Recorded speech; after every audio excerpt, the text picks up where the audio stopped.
Hi, my name is Betsy Martellucci. I am going to be presenting today on how to manage stress, so how to relax during trying times.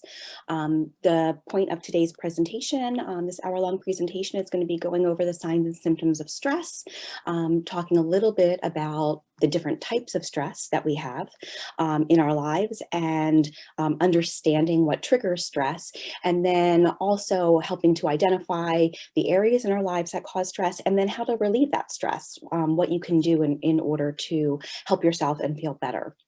So I'm going to go ahead and share my screen so I can present my PowerPoint to you.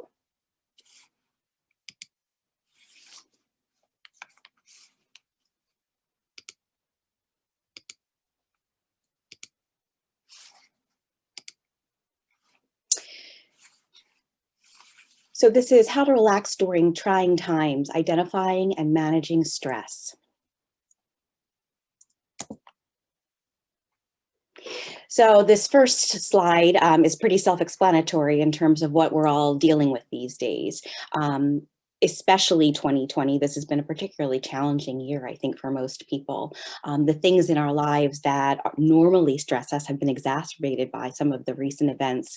A worldwide pandemic that is causing everyone to shelter in place, disrupt their normal lives, not engage in the type of social activity and connection with other people that they typically do. So COVID-19, this is also a year where politics and the election that is still underway, and the results are still coming in, has created unbelievable amounts of divisiveness and turmoil in our country.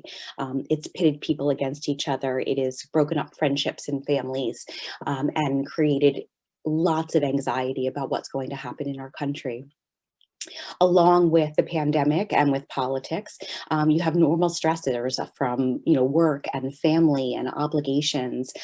Oftentimes, especially this year, they're exasperated. A lot of people are finding themselves insecure with their work or out of work because of the pandemic, having financial struggles, worried about their safety, worried about their family safety and health. So there's an awful lot these days to be stressed about. And overall, I believe people are really struggling to figure out how to manage that stress and how to continue on with their daily lives. I have a quote in there saying, "Reality is the leading cause of stress amongst those in touch with it," by Jane Wagner. So stress is a part of our everyday lives, especially this year.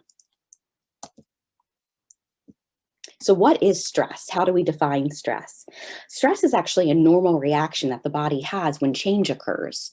It can respond to these changes physically, mentally, and emotionally. So we display stress through all of those different ways. Small amounts of stress can be helpful by keeping us alert, motivated, and ready to avoid danger. So it actually is an alert system in our bodies. It's meant to protect us. But if stress becomes continuous or there's no break of stress, our bodies can become overworked and react with prolonged tension that wears us down physically and emotionally. And that's really what we've been seeing a lot this year in 2020. There is no relief in terms of the pandemic. There has been no relief in terms of the political discourse, and job insecurity and the state of our country and the state of our world. There's an awful lot to be worried about, and there hasn't been a lot of breaks in that worry. So stress without relief becomes what we know as distress. So distress is a negative stress reaction that disturbs our body's internal balance. It leads to physical, emotional, and behavioral difficulties. So while stress is a naturally occurring event that happens in our lives, distress happens when we are overstressed, when we are maxed out and unable to really cope with that. So it disrupts our natural balance. So what are some of the symptoms of stress? How do we know when we are stressed? Lots of people will talk about, yeah, I feel stressed, or you look stressed. But how do we actually know that this is what's occurring in our lives? So I want to go through some of the different symptoms of stress. The physical symptoms of stress. Often people that are experiencing stress and distress have headaches. They get upset stomachs, indigestion, GI issues. So either they feel their GI system is disrupted, they are either unable to eat or eating or overeating. They have chest pains. Sexual dysfunction, as in loss of desire, impotency, infertility, tiredness or exhaustion all the time despite sleep or unable to get enough sleep, racing heart, so feeling like your heart is pounding and you can't control it, cold, sweaty palms, trembling, shaking, muscle tension, so feeling like you're really tense all the time and unable to really relax your body. Some people feel dizziness, changes in appetite, so either overeating or not eating enough, and insomnia, unable to fall asleep, unable to stay asleep, or having disturbing dreams. The emotional symptoms of stress that go along with physical symptoms of stress, becoming easily agitated and frustrated, or moody. So feeling like your tolerance for dealing with everyday events, everyday life becomes lower. Your threshold for managing things becomes lower. You feel overwhelmed in general. So not just one event is making you feel overwhelmed, but normal events in your life going through your day can make you feel overwhelmed and unable to cope. Having difficulty relaxing or quieting your mind. So being able to turn your mind off, turn your thoughts off, and be able to just kind of shut down, especially at the end of the day. This usually interrupts people's sleep. Feeling badly about yourself. So feeling like you're not enough, you're not worthy, you're not doing a good job, you're not a good enough mom or dad, a good enough employee, feeling like you're letting people down all the time, despite how hard you're trying. Symptoms of anxiety and panic attacks. So panic attacks are occasions when your breathing becomes out of control, your heart rate becomes really rapid, and your temperature rises to a point where it feels like, for a lot of people, like they're having a heart attack. But you're not. Your body is out of control in anxiety. Symptoms of depression, so feeling sad and worried all the time. Racing thoughts, constant worries, problems with concentration and memory, and inability to focus. So even though you're someone who maybe enjoys reading, you can't get through a couple pages of a book without having to go back and reread it. At work, you can't focus on tasks. Things are taking you longer than they usually do. You can't remember simple activities or simple responsibilities. Irrational fears or worry. So even though you know it's kind of silly, you can't stop thinking about something. Like you can't stop thinking about the safety of your loved ones, or you can't stop thinking about the possibility of losing your job, even though maybe you've had some reassurance lately that that's not going to happen. Poor judgment, so having your judgment off, not being able to read people or read events in accurate ways, jumping to conclusions, making coming to understandings that aren't accurate, having off perceptions, and being pessimistic or overly negative. So kind of having just a negative view of the world, not believing that things are going, not having a general sense that things are going to be okay, or that it's going to work out, but really having this sense of doom that things are not going to be okay, no matter how hard you try or what happens. The behavioral symptoms of stress. So these are the things that we do in response to stress often that is not helpful.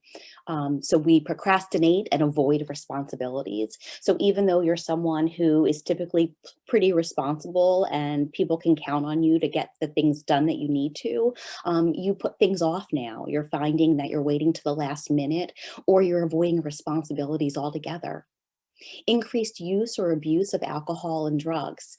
So using alcohol and drugs as an attempt to cope with the stress and an attempt to cope with those feelings of being out of control and worry is a pretty common thing. So drinking too much, beginning to drink when you never really were a drinker, or using drugs, either street drugs or prescription drugs in ways that are overusing to try and quiet your mind or calm yourself down. Exhibiting nervous behaviors like nail biting, pacing, fidgeting. Some people twirl their hair. There are people that pick at scabs, pick at their skin, will pull out their hair. Nail biting is probably one of the most common ways, and pacing, feeling unable to kind of sit still. An increase in risk-taking behavior. So we often see this in, sometimes people will turn to gambling. either by formal gambling, going to the casinos, or starting to buy lottery cards, even though maybe it's not in their budget or they don't have the money to do that.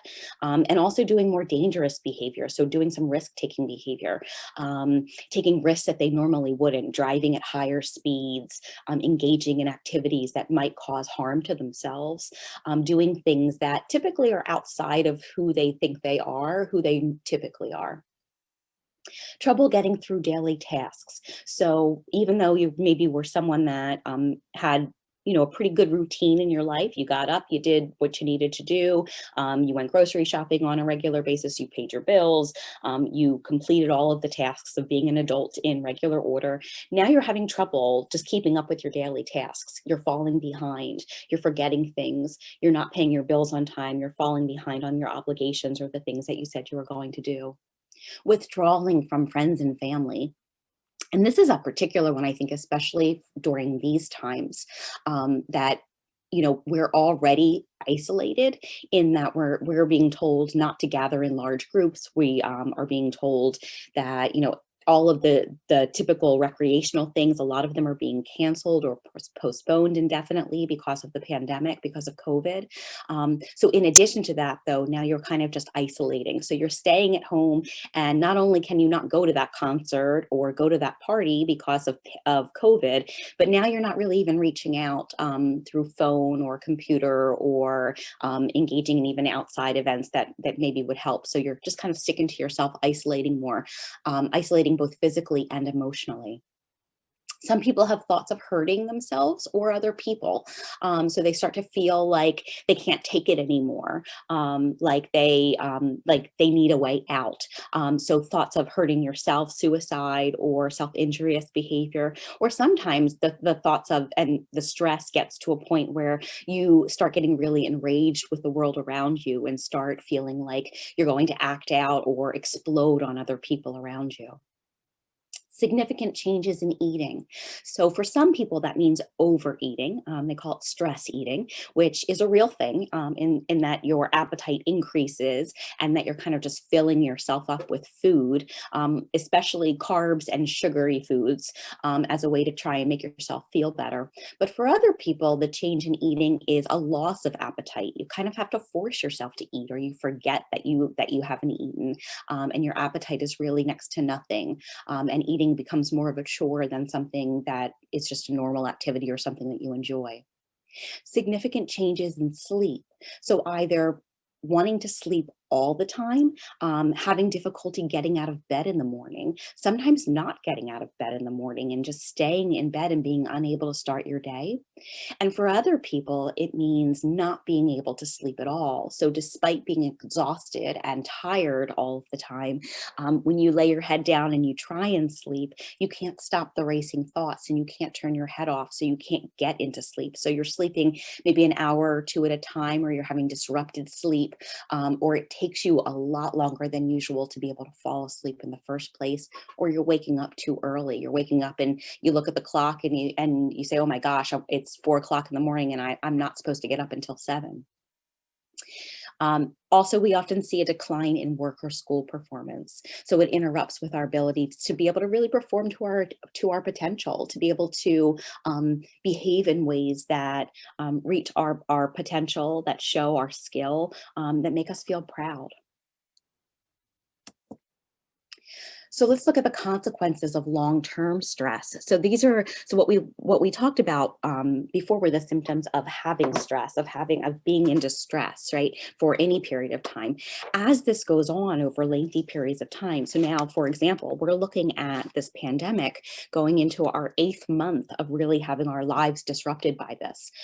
In terms of some of the political discourse, this has been going on for the last several years, and for people that have ongoing issues with stress, that feel encumbered by this anxiety and worry over things that are happening in their lives over long periods of time, over months, over years, what we find is ongoing mental health problems like depression, anxiety, post-traumatic stress disorder, and personality disorders have all been associated with intense or ongoing stressors. So while stress creates its own issues, having ongoing stress can create more significant mental health issues for people. Cardiovascular disease is associated with long-term stress. Heart disease, high blood pressure, abnormal heart rhythms, heart attacks, and strokes. There is a mind-body connection that no one can deny any longer. So how we feel inside impacts how our body is able to function. So for ongoing periods of time, if you have stress in your life and you're not able to find relief, it really does relate to having heart disease. Eating disorders are also associated with long-term stress. So obesity, so that's the consequence of overeating over extended periods of time. Anorexia, which is losing more weight than you should for yourself. So restricting what you're eating. Bulimia, which is binging and purging. So eating large amounts of food and then purging that either by forcing yourself to vomit or go to the bathroom. And binge eating disorder are also all connected with long-term stress. Sexual dysfunction is also associated with long-term stress. So impotence, loss of sexual desire, and infertility has been shown to be associated with long-term stress. Skin and hair problems. So long-term stress causes acne, psoriasis, eczema, hair loss, and alopecia. And last but not least, gastrointestinal problems. So GERD, gastritis, ulcerative colitis, irritable colon, IBS, irritable bowel syndrome, and Crohn's disease are also all found to be associated with long-term stress. So the mind-body connection is strong. Having stress in your life and not being able to do anything about it to get yourself some relief can have a significant impact on your physical well-being and on your overall well-being. So how do we measure stress? Back in 1967, two psychiatrists, Thomas Holmes and Richard RAHE, studied whether stress contributes to illness.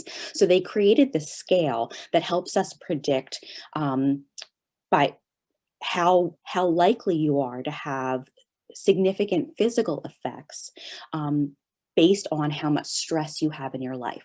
So they surveyed a whole lot of people that were experiencing medical problems, and they looked at 43 life events that occurred in the previous year for them.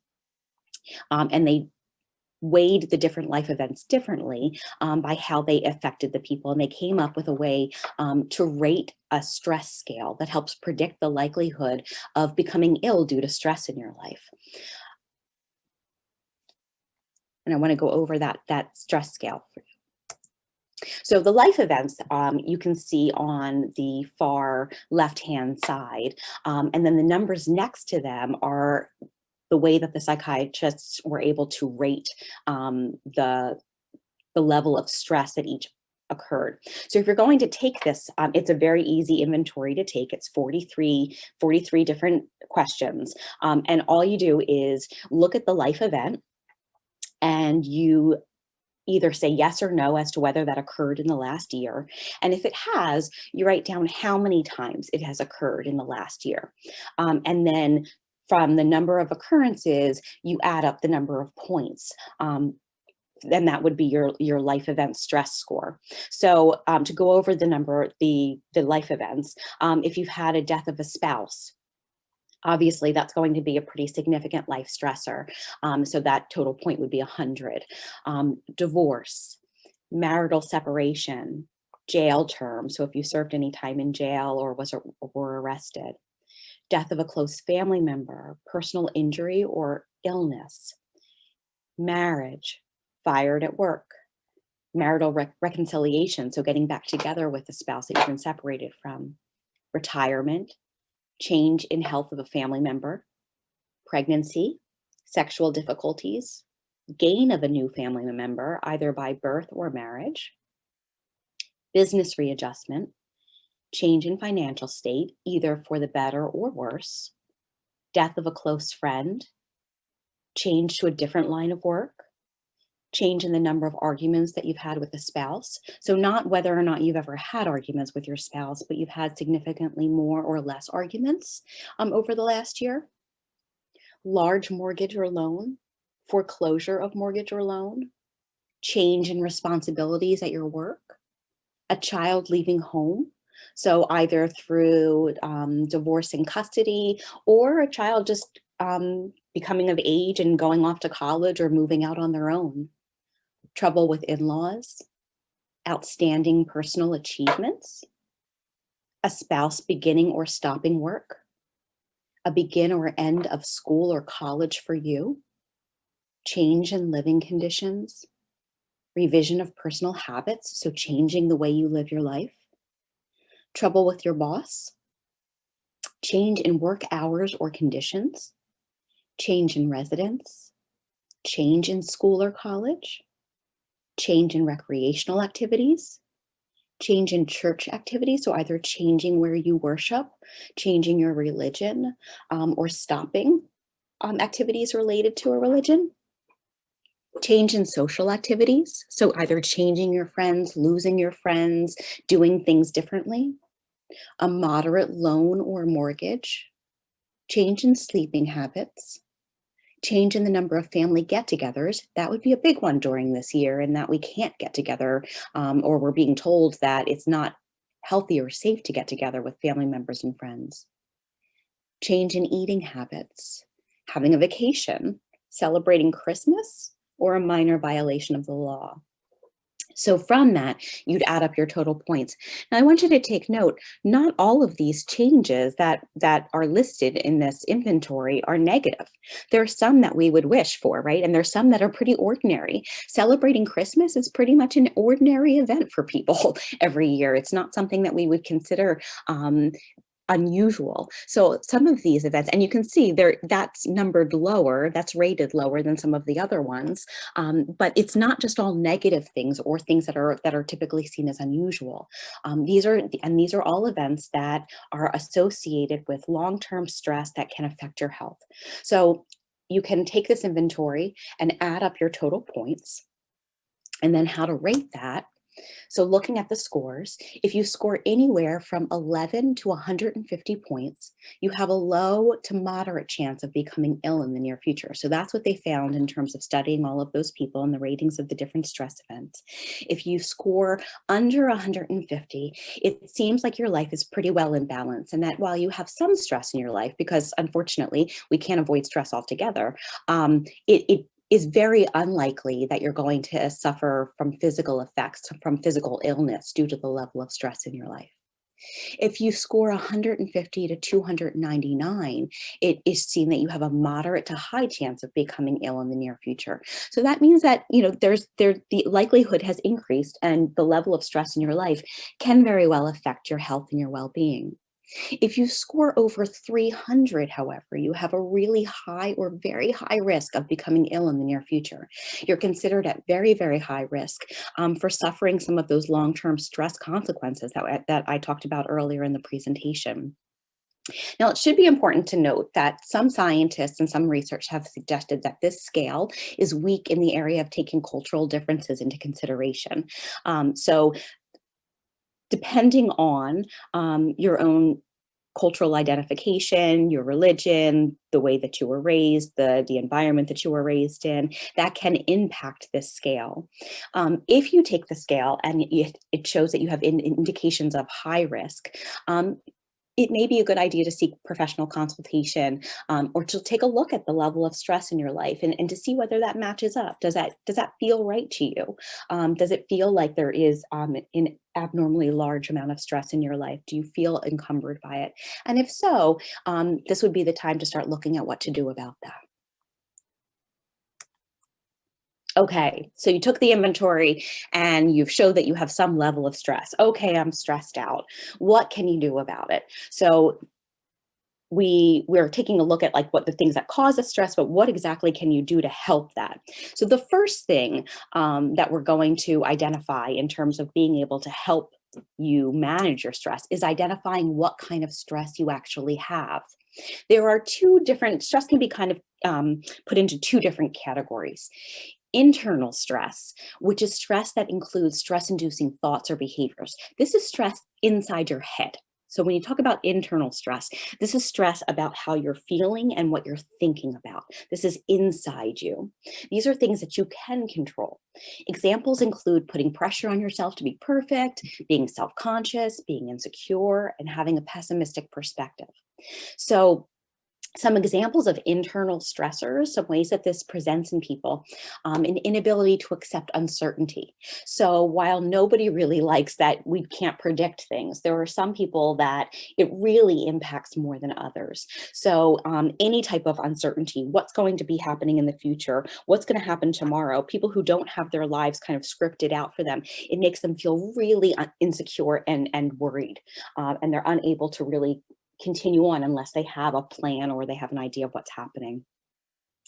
Being overly pessimistic, having a negative worldview, thinking that everything is about, you know, that no matter what's going on, it's going to go wrong. So as you're driving down the road and someone cuts you off, you think, oh, that person meant to do that, or they think they're better than me, or they think that they have where they're going is more important than where I'm going, as opposed to a more optimistic or benevolent point of view, which would be like, oh, that person didn't see me maybe, or they were in a rush, or they had a bad day. Negative self-talk. So really paying attention to the chatter in your head, and what thoughts are running through your head. So if something goes wrong or unexpected throughout the day, do you chastise yourself and really put yourself down, or do you say, okay, well, I'm trying my best and give myself a break? Are you using grace and compassion with yourself in the world, or are you really critical and pessimistic? Having unrealistic expectations, so expecting like things should go perfect all the time, or that things should go the way you want them to. Rigid thinking, a lack of flexibility, not being able to go with the flow or adjust. Having an all or nothing attitude, my way or the highway, having things either be okay or not okay, as opposed to understanding that there's lots of shades of gray, and the need to always be perfect. So those are examples of internal stressors. The thing about internal stress, if you determine that most of your stress in your life is internally derived, the good news is you can do an awful lot about that by changing, by really taking a look at the way you think. Um, a particular form of counseling called cognitive behavioral therapy really is aimed at helping you train your mind to think differently. So if you're someone that identifies a lot of those tick points that I've just identified, looking at and getting into maybe some cognitive behavioral therapy, or looking at getting some workbooks or some material in terms of how to retrain your brain to think in more positive ways, in more flexible ways, can really help in terms of limiting and lowering the amount of stress in your life. The other kind of stress is external stress. This is stress that you can't as easily change. So this is stress that comes from events and situations that happen to you. These occurrences can either be wanted and joyous, or unwanted and painful. So like I identified in that inventory that we reviewed, it doesn't need to be, stress isn't caused just by things that are bad or painful. Any type of change for us, human beings are hardwired to want sane, to want consistency. So any type of change, even if it's welcome change, even if it's something that we really want, is going to create some stress in our lives.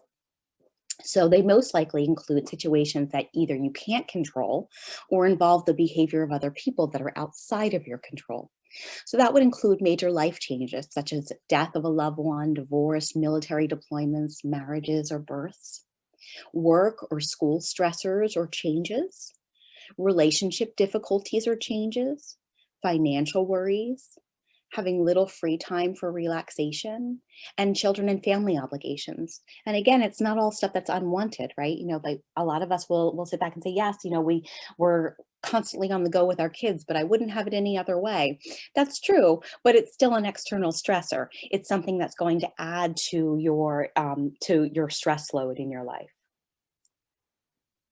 In terms of external stressors, being able to manage external stressors is first being able to identify what are necessary stressors, what are things that you can avoid, versus what are some things that you can change in your life. So, for example, while I may not be able to go up to my boss and say, hey, listen, you need to be a little bit more flexible, or you need to treat me better because I'm feeling stressed these days, I can decide that I'm not going to do all the volunteer activities that I typically do because I'm under a lot of pressure. I can decide that I'm going to take on less responsibility at my church or as a volunteer at school, while I may not be able to say to a loved one, hey, you can't be sick right now because it's stressing me out. So it's really, in terms of managing external stressors, you want to take a look at what are the things that you do have some control over versus what are the things that you can't. So the things that you do have control over, changes that you can make in your life, you can go ahead and look at doing that. For things that you can't control, you're going to look at ways that you can bolster and support yourself. So strategies, what do you do? How can you manage stress? So I've got all of this stress. I've got these internal stressors in terms of the way that I think about things. So I need to change the way I think, but I also have these external stressors of things that I can't change, things that are going on in my life that I can't stop. For example, COVID-19 is a perfect example of an external stressor that we can't stop. We can't just announce to the world, hey guys, this pandemic needs to be over because it's really stressing me out. Or we can't say, all right, so we're not going to have any political discord, or I'm not going to have any money problems anymore. And I'm going to find, I'm going to get my job back. We don't have control over those things. So what do we do about the things that we can't control?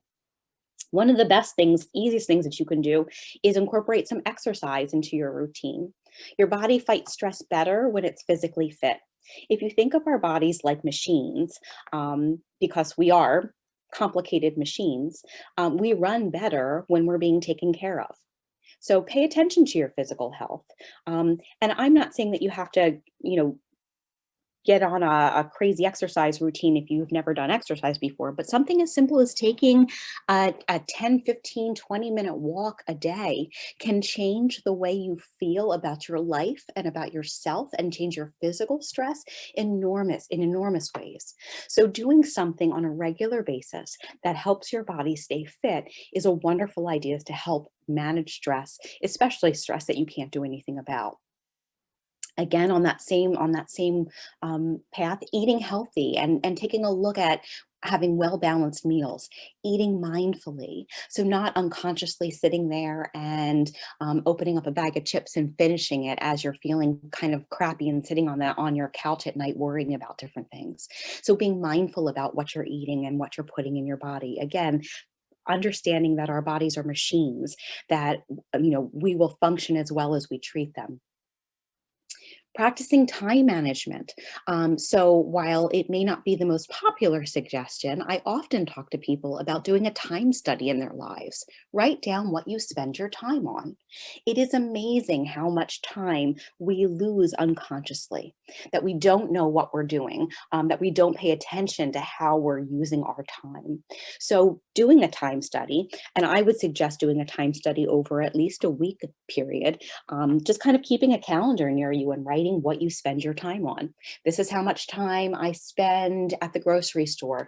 This is how much time I spend straightening up the house. This is how much time I spend sitting in a chair playing match games on my phone. This is how much time I spend answering emails or looking through social media. Really taking a look at how you divide your time, and then taking an objective look at how you can use your time more efficiently. So in terms of, if I'm looking at my time management, and I've just spent the last weeks working 60 plus hours, I really need to take a look at how much time I'm allotting to my relaxation and downtime. How much time am I allotting myself to do things that I enjoy versus things that I feel like I have to?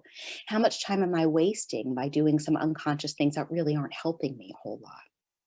So writing down a schedule, being able to keep a general sense of your time can be incredibly helpful in terms of managing stress. Along those lines also are setting appropriate limits and boundaries with yourself and with the people around you. I have in parentheses the power of being able to say no. So setting boundaries, being able to set limits for yourself and say, okay, yes, I can help you out this day, or no, that doesn't really work in my schedule, or I'm not in a position where I can do this or give you whatever it is you're asking for. Being able to put yourself first, being able to understand that the only way that you can be healthy is if you take care of your needs first. There's a saying, you can't pour from an empty cup. And that's an old saying for a very good reason, because we cannot give what we don't have to give. If you are constantly consumed with trying to fulfill the needs of those around you and people in your life, as opposed to being able to make sure that you're okay, you're going to run out of energy and you're going to run out of resources. I compare it to if you've ever been on an airplane. The flight attendant will always say, if the cabin pressure in the airplane goes out and the oxygen masks are deployed, please make sure that you put your own oxygen mask on first before you help your loved ones or people around you. Why do they say that? Because if you're too busy putting oxygen masks on your loved ones or the people sitting next to you, it is very likely that you will pass out from lack of oxygen and be unable to help yourself or people around you. So you have to make sure that your needs, your basic needs, are being taken care of first before you turn to other people. Our society often has misrepresented that as being selfish. It is not selfish, it's self-preserving. We are unable to be there for ourselves or anyone else if we don't set appropriate limits and boundaries. So taking a look at your life and seeing, are you overextended? Do you say yes to things simply because people want you to and not because it's your choice? Do you feel like most of your life is obligation as opposed to pleasure or things that you choose to do? If the answer is yes, you may really want to take a look at your life, and possibly talk to some people about that, talk to a counselor about it, in terms of looking at how you can minimize your stress and help yourself feel a little bit more balanced. Seek out social supports. So spend time with those that make you feel loved and happy. Again, in this pandemic period, that is a difficult thing to do. It's not as easy as it was pre-pandemic. We can't just go and get together with people like we used to. There, we don't have the social availability. But even though it's not perfect and it's not as great as being with people face to face, Zoom, FaceTime, calling people on the phone, looking and seeing people, meeting up with people outside in safer environments is going to be really important. Seek out social supports in healthy ways in whatever way you can. Don't isolate. Make time for hobbies and interests. Make sure that you set enough time. So a lot of times in our schedules, we will block off time to make sure that we get our responsibilities done. But how many of us actually block off time for our hobbies and interests, for the things that fill us back up? So if you're doing that time schedule, if you're looking at the time management and you're writing down your schedule, make sure you block off time for things that give you joy. One of the biggest indicators of stress for people is that their lives are unbalanced in terms of obligations versus joy. Making sure that you fill yourself up and do things that you enjoy is essential in keeping your stress load down, and it actually makes you more productive in the end. Get enough sleep and rest. Especially if you're feeling stressed. Sleep deprivation, feeling like you're pushing yourself beyond your means, only exasperates stress. So make sure, even if you're having trouble sleeping, make sure you have enough time to rest. Make sure you're giving your enough downtime. If you have chronic problems sleeping, if you're suffering from insomnia, especially lately, it's a good idea to consult with a physician, consult with your PCP, and talk about different strategies, different things that you can be doing. Some of which may include medication, but some of it may also include homeopathic advice, or behavioral suggestions. Scheduling some massages, scheduling some, if you're able to do that, massage, hugs, and physical touch. We are hardwired as human beings to be able to have relief from stress by just connecting with one another. So if you are lucky enough to be around loved ones that you can get a hug from, get hugs readily, give them readily. It helps. While it won't solve the world's problems and it's not going to solve COVID-19, it helps you tremendously in that moment. It will help relieve stress. It releases the feel-good chemicals in our bodies that will help us relieve stress. If you don't have loved ones around you or you don't have people in your life that you can turn to, scheduling massages is a really good idea. Scheduling manicures, pedicures, having physical contact with other people in safe ways is a really great way to combat stress. It's been shown over and over again that it helps. And last but certainly not least, learn and practice stress management techniques. And that's what I'm going to spend the remainder of the time today talking about in terms of actual things that you can do, some techniques that I'll teach you to incorporate into your life that can help reduce stress, change the way that you operate, being able to interrupt some of those stress responses. So like I said, I want to spend the rest of the time today talking about stress management techniques. What are the things that we can do and simply do without having to take a whole lot of time or energy? What are things that we can learn to do to incorporate in our lives that can reduce our stress on a daily basis? And these are practices. So these are things that will increase over time the more that you practice them. The most popular and most effective technique that people use in terms of helping reduce stress immediately in your life, physical stress in your life, is learning some breathing techniques.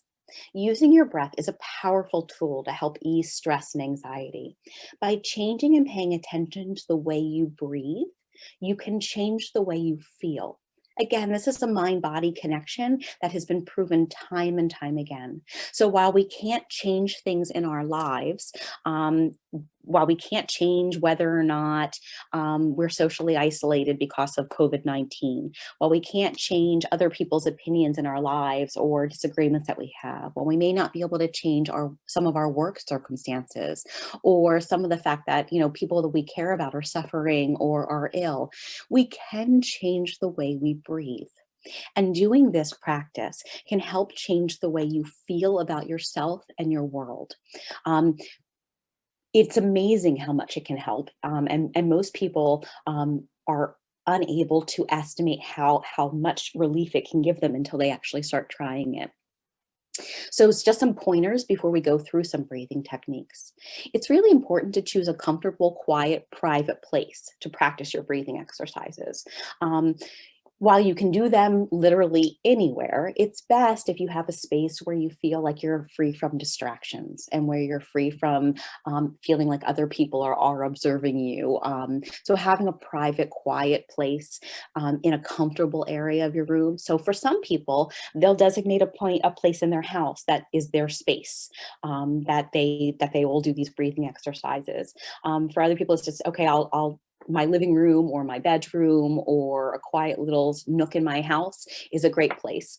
So good places could be in your bedroom, in your bed, in your living room, on a comfortable chair, a place that you feel comfortable in your home. Try to practice breathing exercises at the same time once or twice a day. Making the exercise part of your regular routine makes it more likely that it'll be helpful to you. So just like everything else, just like every other exercise, just like every other skill in our lives, the more we do it, the better we get at it. So try and incorporate it. Don't do it every once in a while and expect miracles. Try and incorporate it as a regular practice in your life. Be patient with yourself. Like all other skills, practice and time is needed in order for you to get the results. So the very first time you try a breathing technique, you're probably not going to get as great a result as a month or two into them. Avoid pushing or judging yourself. Try not to try a breathing technique one time and say, well, that didn't help me, and then discard it. Give it a chance. Incorporate it into your routine for a good month or two and see over time if it can help you. Also, keep your expectations realistic. Start with simple, short exercises and expand them as you get more comfortable with it. So start with a 5-minute exercise. You don't necessarily have to start with a 45-minute breathing exercise, and see if that's helpful to you. That might be too much. Start reasonable. So start with some short, simple, easy exercises, which is some of the ones that I'm going to go over with you, and then you can expand that if they're helpful. The other thing to keep in mind is wear comfortable clothing. This is probably not something that you're going to do in a 3-piece suit or dressed up in business attire. Make sure that, just like you're going to prepare for exercise or prepare for other things, make sure that you're in comfortable, breathable clothing that feels good on you, when you're using these breathing activities. So let's go through some of what these techniques are. There are tons of these out there. There are tons of different breathing techniques, and different ones work with different people. So I encourage you, this is just a brief introduction of some different breathing techniques. You can Google or search on the internet for tons of different breathing activities that you can try out and experiment, see which ones work best for you. So the first and most simple is a deep breathing exercise. So when you're stressed, when you're feeling anxiety, or when you're under physical or emotional stress, we tend to take short, shallow breaths in our chest. By learning how to breathe deeply down through our belly, it helps take away anxiety and give us more energy. So just learning the simple activity of learning how to breathe in a mindful way can help us feel more relaxed. So the instructions on deep breathing, you get comfortable. So either lying on your back in bed or on the floor with a pillow under your head and your knees, or you can sit in a comfortable chair, feeling really supported with the chair against your back and neck. Breathe in deeply through your nose and let your belly fill with air. Breathe out fully through your nose. Place one hand on your belly and place the other hand on your chest. As you breathe in, feel your belly rise. As you breathe out, feel your belly lower. The hand on your belly should move way more than the one that's on your chest. That helps. So by having a hand on your chest and on your belly, you'll be able to feel which rises more, and you'll be able to train yourself to do belly breathing, which is the deeper breathing, which will help calm and relieve anxiety. Start off by just taking 3 full deep breaths through your belly and practice that. That's enough in the very beginning. So like I said, keep it simple in the very beginning. That's just teaching yourself how to breathe in a way that's going to reduce stress. Another exercise is breath focus. So while you're doing this breathing exercise, using a picture or a word in your mind can help you feel more relaxed. So thinking of a place that you enjoy that brings you peace, thinking of a word that gives you comfort, thinking of a color that makes you feel good. During this exercise, close your eyes, take a few big, deep belly breaths. Breathe in. As you do that, imagine that the air is filled with a sense of peace and calm, and try and feel the air fill your entire body. Then breathe out.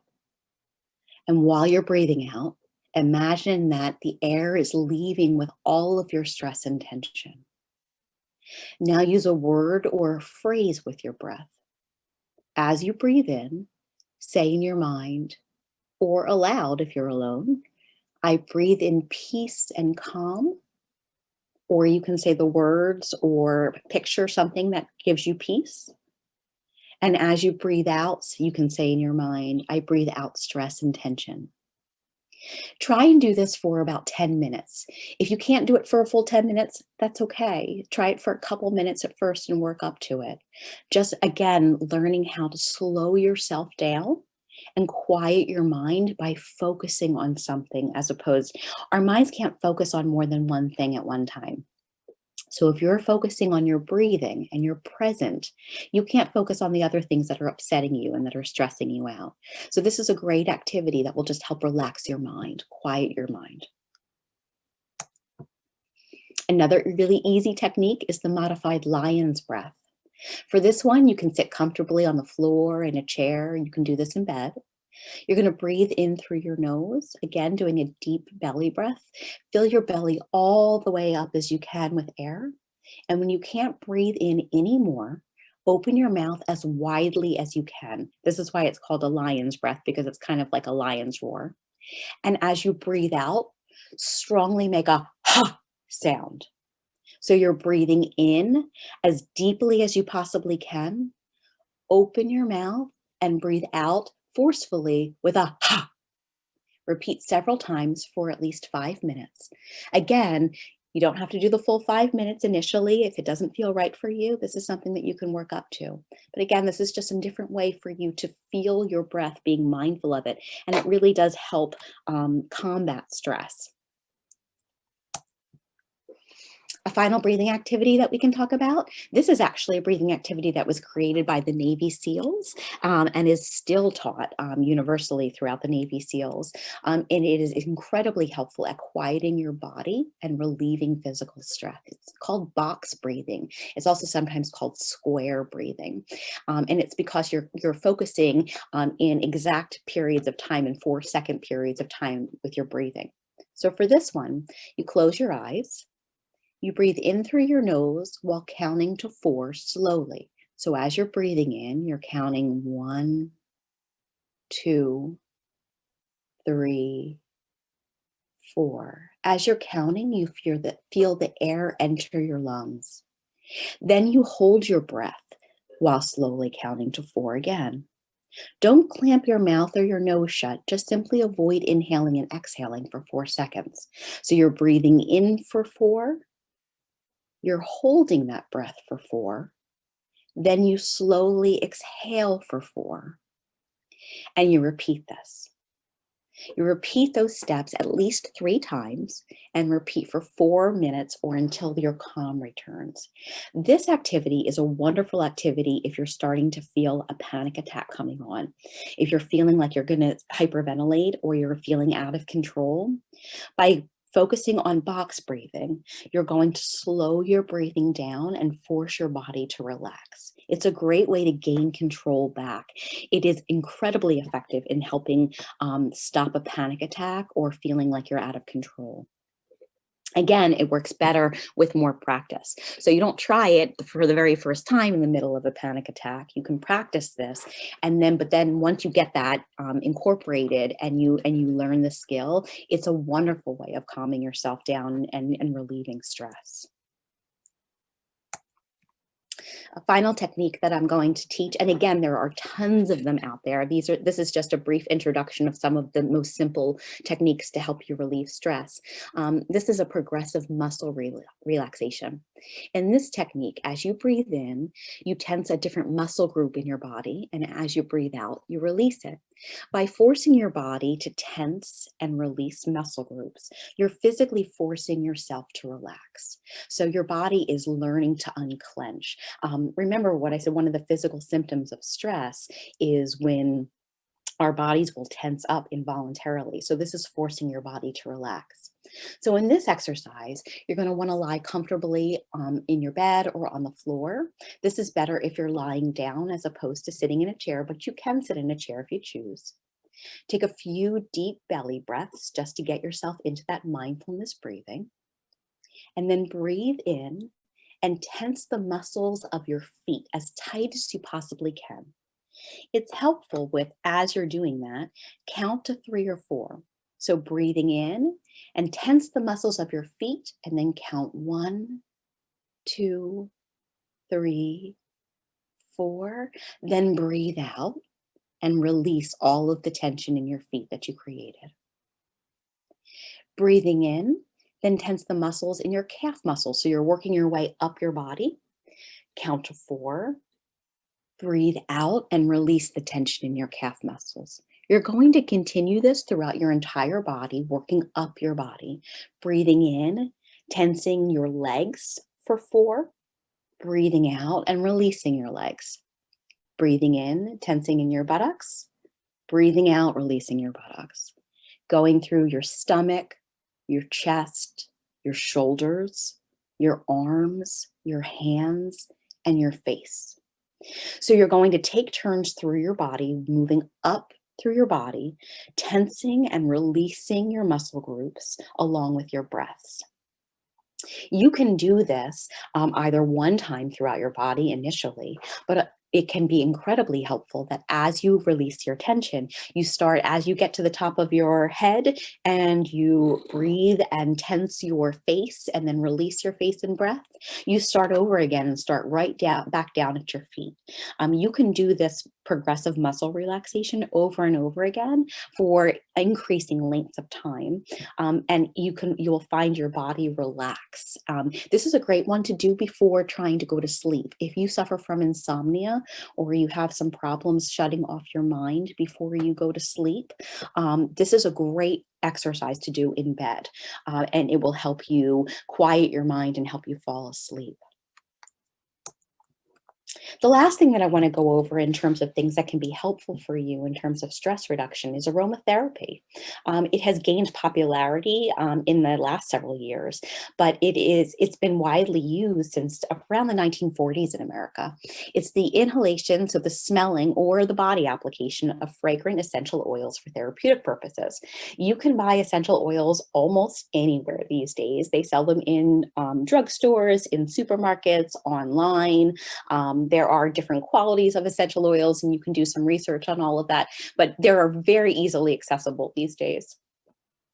They are used to activate areas in your nose called smell receptors, which send messages through your nervous system to your brain. The oils are believed to activate areas in your brain, like your limbic system, which plays a role in your emotions. So they impact feel-good chemicals like serotonin in your body. So just going through, and there are, again, you can easily look up tons of different essential oils and the research and the benefits that they have. I've picked out just a couple of the more popular and the ones that have a little bit more research associated with them as a good starting point for people if you want to give it a try. Valerian promotes sleep. It has a calming effect. Lavender calms anxiety and promotes peacefulness. Lavender is probably the most popular of the essential oils in terms of its use. Betsy relieves depression by decreasing GABA neurotransmitters. Jasmine is believed to promote well-being and romantic feelings without causing the sleepiness. So while valerian causes drowsiness and sleepiness, jasmine is believed to promote well-being and feelings of being calm without sleepiness. Holy basil is an herb that has shown promise in treating physical and mental stress. Sweet basil has been shown to relieve anxiety and quiet the mind. Bergamot is a citrus scent that improves mood and relieves anxiety. Chamomile has been found helpful to people with mild to moderate generalized anxiety disorder. It's actually been shown in a number of studies for its relaxing and sedating effects. Rose in studies has shown to reduce anxiety in pregnant women during labor. It promotes relaxation. Vetiver is used for relaxation and has been shown in some studies that it has anti-anxiety abilities similar to the drug diazepam, which is pretty significant that it's a homeopathic way rather than taking a chemical. Ylang ylang promotes relaxation. It's been shown to lower blood pressure and serum cortisol in people. Frankincense has been shown to ease anxiety and diminishes depression, along with easing physical pain for people. Clary sage eases tension and helps control cortisone levels in women especially. Lemon balm has a soothing and restorative effect and is believed to improve sleep. And marjoram is known to calm nervousness and anxiety, as well as it's seen as an effective treatment for headaches, which is also a stress response. So again, this is just something to try out. There's tons of information online that you can look at in terms of how to use aromatherapy and how to experiment with that, but it's a pretty safe way to just kind of experiment and do something for yourself that can help relieve stress. I hope that this has been helpful to you and you've gotten some tips on how to relieve stress and identify stress in your life. And I wish you calmness and peace in the days ahead. Thank you.